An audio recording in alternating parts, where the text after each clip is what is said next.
আসসালামু আলাইকুম। হেই বন্ধুরা, কেমন আছেন সবাই? নিশ্চয়ই ভালো আছেন। বন্ধুরা, মাসুদ টেক বিডিতে আপনাদেরকে স্বাগতম। আজকে আমি আপনাদের সঙ্গে সামাজিক ব্যাধি নিয়ে আলোচনা করব। বন্ধুরা, সামাজিক ব্যাধি কোনো এক সময় ছিল যৌতুক প্রথা সামাজিক ব্যাধি, কোনো এক সময় ছিল ইফটিজিং সামাজিক ব্যাধি। এ ধরনের সামাজিক ব্যাধি এক সময় ছিল, কিন্তু বর্তমানে ভার্চুয়াল সামাজিক ব্যাধি বা অনলাইন সামাজিক ব্যাধি হয়ে দাঁড়িয়েছে।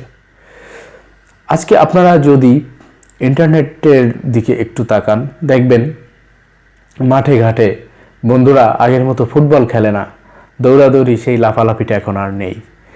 তাহলে কি প্রবলেম? তারা দেখবেন 4-5 জন একত্র হয়ে ফেসবুক ইউজ করতেছে, কেউ ইউটিউব দেখতেছে, কেউ টিকটক দেখতেছে, কেউ আদার্স যে ধরনের মোটামুটি মোবাইল অ্যান্ড্রয়েড ডিভাইস নিয়েই তারা বিজি আছে। তো অ্যান্ড্রয়েড কি একটা সামাজিক ব্যাধি হয়ে দাঁড়ায় নাই? অবশ্যই দাঁড়িয়েছে। বন্ধুরা, আজকে আমি টিকটক নিয়ে আপনাদের সঙ্গে আলোচনা করব। আমার মূল আলোচনার বিষয় টিকটক। বন্ধুরা, টিকটক জিনিসটা যদিও খারাপ উদ্দেশ্যে তৈরি করা হয়নি। বন্ধুরা, পারমাণবিক বোমা, তারপরে গ্রেনেড, ইটিসি যত বড় বড় ভারী অস্ত্র দেখেন, এগুলা তৈরির পিছনে শুধুই খারাপ উদ্দেশ্য, ধ্বংসযজ্ঞের উদ্দেশ্য ছিল না। হয়তোবা এর পিছনে পজিটিভ কোনো উদ্দেশ্যও ছিল, কিন্তু আমাদের ব্যবহারের উপর নির্ভর করে এর উদ্দেশ্য এবং লক্ষ্য। যেমন ধরেন, আপনি সাপের বিষ বা বিষ, সাপের বিষটা কিন্তু মেডিসিন। এখন আপনি এটাকে মেডিসিন হিসেবে ইউজ করবেন নাকি কাউকে হত্যা করার জন্য ইউজ করবেন, এটা তো নিতান্তই আপনার ব্যাপার। টিকটকটা সৃষ্টি হয়েছিল মানুষের মনে সাময়িক আনন্দ দেওয়ার জন্য। যারা এর ক্রিয়েটর তারা সে উদ্দেশ্যে সৃষ্টি করেছিল, কিন্তু আমরা দিনে দিনে আনন্দের মাত্রাটাকে এতই বেশি বাড়িয়ে নিয়ে যাচ্ছি যে এই টিকটক এখন এক সামাজিক ব্যাধিতে পরিণত হয়েছে। আপনারা হয়তো জ্ঞাত আছেন যে মেন্টাল হসপিটাল বলে একটা শব্দ আছে। তো এদেরকে যে কোন হসপিটালে ট্রিটমেন্ট করা হবে আমি বলতে পারি না। আমি কিছুদিন টিকটক ইউজ করেছি। যেমন নামি দামি গুণী মানুষদেরকে অপমান অপদস্থ করা হচ্ছে, তেমনি তরুণ প্রজন্ম বা আমাদের সমাজ, আমাদের ভবিষ্যৎ প্রজন্ম, এরা আসলে ভিন্ন দিকে দৌড়াচ্ছে।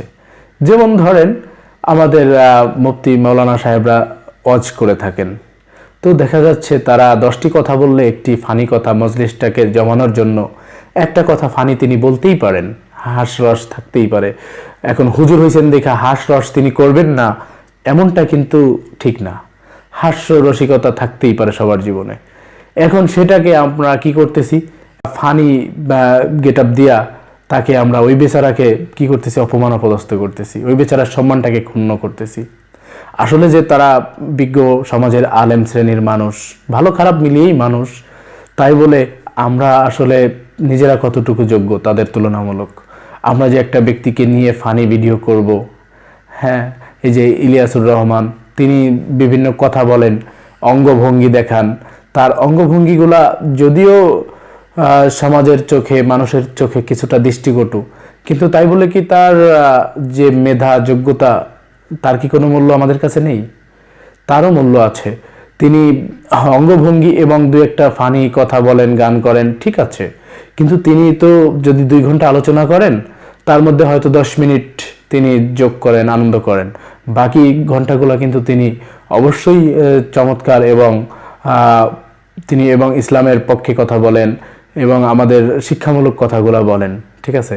সো এই ধরনের মানুষকে নিয়ে আমরা যে ফানি ভিডিওগুলো করতেছি, এটা কতটা যে সঠিক, আমার প্রশ্নটা প্রজন্মের কাছে থাকলো। আপনারাও একদিন সম্মানিত হবেন, আপনারাও একদিন সমাজে নেতৃত্ব দিবেন। আমাদের দেশের যারা জাতীয় নেতা আছে, তারপরে যারা বিভিন্ন বড় বড় উপদেষ্টা কর্মকর্তারা আছে, যারা সম্মানিত ব্যক্তিবর্গ আছে, তাদেরকে নিয়ে হাস্য রস করে তাদেরকে আমরা কতটা নিচে নামিয়ে আনতেছি। আসলে কি আমরা সাময়িক ছোট্ট 2 মিনিটের আনন্দের জন্য আমাদের সম্মানটাকে নিচে নামাচ্ছি না? তো এটা আমার প্রশ্ন। বন্ধুরা, আমরা আনন্দ করব অবশ্যই, তাতে কোনো বাধা নেই, কিন্তু তার জন্য তো একটা সীমাবদ্ধতা থাকা দরকার আছে। নিজেদের সম্মানকে নিয়ে ছেলে খেলা সেই জাতি করতে পারে যে জাতি নিজের ভবিষ্যৎকে নিয়ে ভাবে না। আর টিকটকে যে সমস্ত বেহায়াপনা হচ্ছে, এটা আমি বেহায়াপনাই বলবো, নিজেদেরকে একটু ভাইরাল করার জন্য, হ্যাঁ, নিজেদেরকে মানুষের কাছে পরিচিত করার জন্য যে সুন্দর সুন্দর বোনেরা, সুন্দরী বোনেরা, আমাদের ভাইয়েরা যেভাবে অঙ্গভঙ্গি করতেছেন, বিশেষ অঙ্গভঙ্গি, এগুলা কিন্তু অত্যন্ত ন্যাক্কারজনক ঘটনা, খুব বাজে ধরনের ঘটনা। আল্লাহ আপনাদেরকে সম্মান দিয়েছেন, সুন্দর করে সৃষ্টি করেছেন, সেই সুন্দরটাকে এভাবে উপস্থাপন করে আপনি কেন পাপের ভাগীদার হচ্ছেন?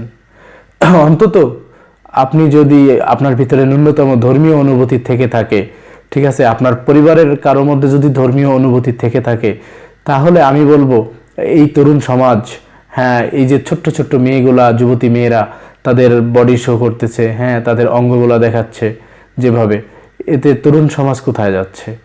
ঠিক আছে, আজকে একজনে একটু স্টাইল করে ভিডিও করতেছে, কালকে আরেকজন আরও বেশি স্টাইল করে ভিডিও করতেছে। আজকে একজন খোলামেলা করতেছে, কালকে আরেকজন আরও বেশি আকর্ষণীয় করে ভিডিও করতেছে, প্রতিযোগিতা। তো এভাবে যদি চলতে থাকে তাহলে আমরা আমাদের নৈতিকতাকে হারাতে বসতে পারি। আমাদের যে ধর্মীয় অনুভূতি সেটা হয়তো বা অনেক নিচে চলে যাবে, সেটাকে আর জাগানোটা সম্ভব হবে কিনা আমার প্রশ্ন থেকে যায়।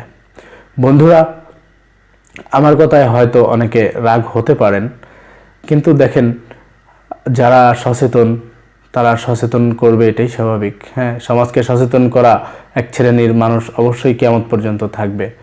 তো আমরা যদি এভাবে চলতে থাকি, আমাদের দেশকে নিয়ে কখন ভাববেন? বন্ধুরা দেখেন, আপনারা এই যে ফানি টিউটোরিয়ালগুলো করতেছেন, ফানি ভিডিওগুলো করতেছেন, এ থেকে আপনারা কি বুঝতেছেন? আমরা মেধাশূন্য হচ্ছি, জাতি ক্ষতিগ্রস্ত হচ্ছে, দেশ ক্ষতিগ্রস্ত হচ্ছে। আমরা দেশকে এত ভালোবাসি, এই ফানি সময়টা আমরা এভাবে না কাটিয়ে, আমরা এভাবে না করে, দেখেন আপনি ভিডিও বানিয়ে দিচ্ছেন, কি করতেছে? আনন্দ পাচ্ছে মানুষ দেখে। মানুষ কিন্তু বড় একটা সময় এটার পিছনে ব্যয় করতেছে, ঠিক আছে?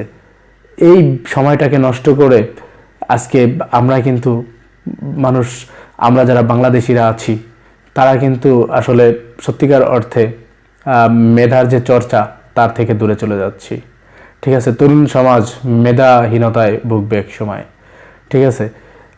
আমরা বলবো না আপনারা প্রতিবন্ধীর মতো কাজ করতেছেন, কিন্তু যেটা করতেছেন প্রতিবন্ধীদেরকেও হার মানায়, ঠিক আছে?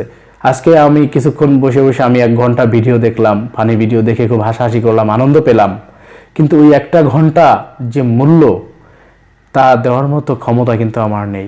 আমি যদি ওই 1 ঘন্টাকে মূল্যায়ন করতাম, আমার দেশের উপকার হতো, আমার পরিবারের উপকার হতো, আমার ফিউচার ভালো হতো, আমি ভালো বই পড়তে পারতাম, আমি একটা সায়েন্স ফিকশন দেখতে পারতাম, আমি একটা গবেষণামূলক বিজ্ঞানমূলক আমি ধর্মীয় বই পড়তে পারতাম, হ্যাঁ, তারপরে জোকসের আমি আরও অনেক জোকস দেখতে পারতাম, কিন্তু সেগুলোর তো একটা পর্যায় আছে। এটা কোন ধরনের জোকস আবির্ভূত হয়েছে?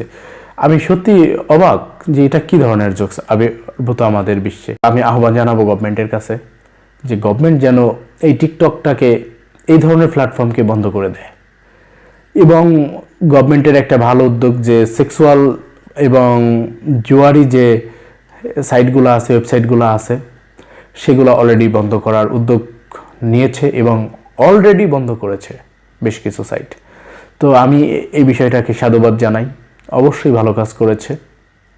কারণ মানুষের যে জাতির নৈতিক চরিত্র থাকে না, সে জাতি কখনো সমাজের সম্মানিত হতে পারে না এবং তাদের উন্নতি কখনোই হয় না।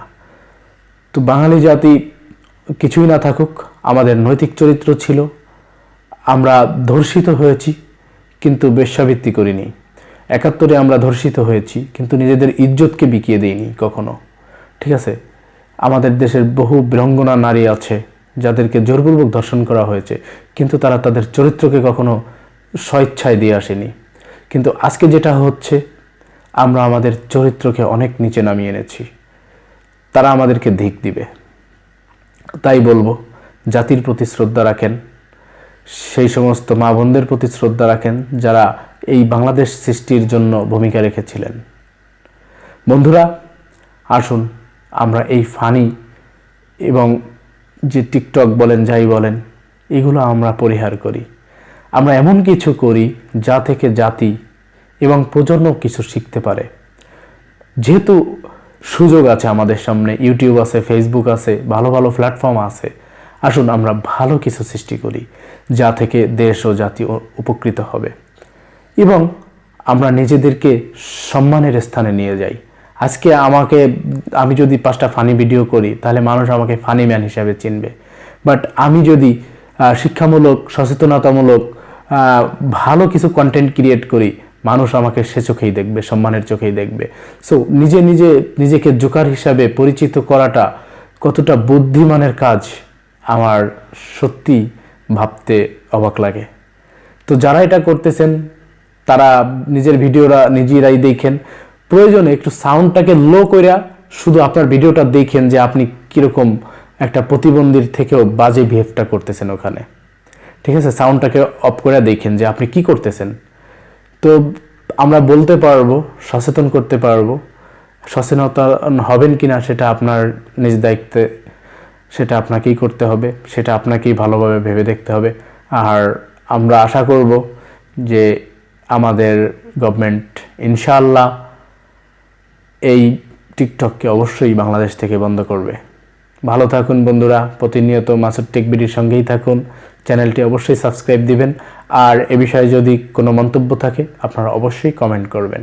আসসালামু আলাইকুম ওয়া রাহমাতুল্লাহ।